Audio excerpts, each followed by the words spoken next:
आपल्या शहरातील ताज्या बातम्यांसाठी आजच सबस्क्राइब करा केबी न्यूज। श्री बाळूमामा मंदिरात स्वच्छता मोहीम उत्साहात सुरू। आदमापूर येथील श्री बाळूमामा मंदिरात मोठ्या भक्तिभावाने भंडारा उत्सव पार पडला।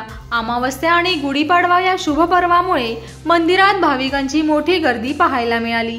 या गर्दीनंतर मंदिर व्यवस्थापनाने भाविकांना स्वच्छता मोहिमेत सहभागी होण्याचे आवाहन केले होते आणि त्याला भरघोस प्रतिसाद मिळाला। भक्तगण आणि मंदिरातील सेवेकरी यांनी स्वइच्छेने आणि विनामूल्य मंदिर व परिसराची स्वच्छता केली। देवस्थान समितीच्या शासन नियुक्त कार्याध्यक्षा रागिनी खडके यांनी यावेळी सांगितले की श्री बाळूमामांवर असलेली अपार श्रद्धा या कार्यातून प्रकर्षाने दिसून येते।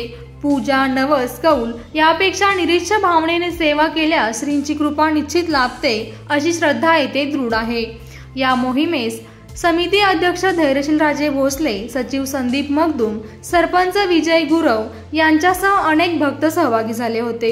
तसेच 1 किलोमीटरवर लांबीचा उड्डाण पूल असूनही भंडारा उत्सव आणि अमावस्यासारख्या मोठ्या दिवशी वाहतूक नियंत्रण हा पोलिसांसमोर मोठा प्रश्न असतो। 2-3 राज्यांमधून येणाऱ्या भाविकांच्या प्रचंड गर्दीमुळे स्वयंसेवकांनाही नियोजनासाठी सज्ज राहावे लागते। विशेष म्हणजे ही सर्व कामे भाविकांची श्री बाळूमामांवरील निष्ठा आणि श्रद्धेमुळे उत्स्फूर्तपणे पार पडत आहेत।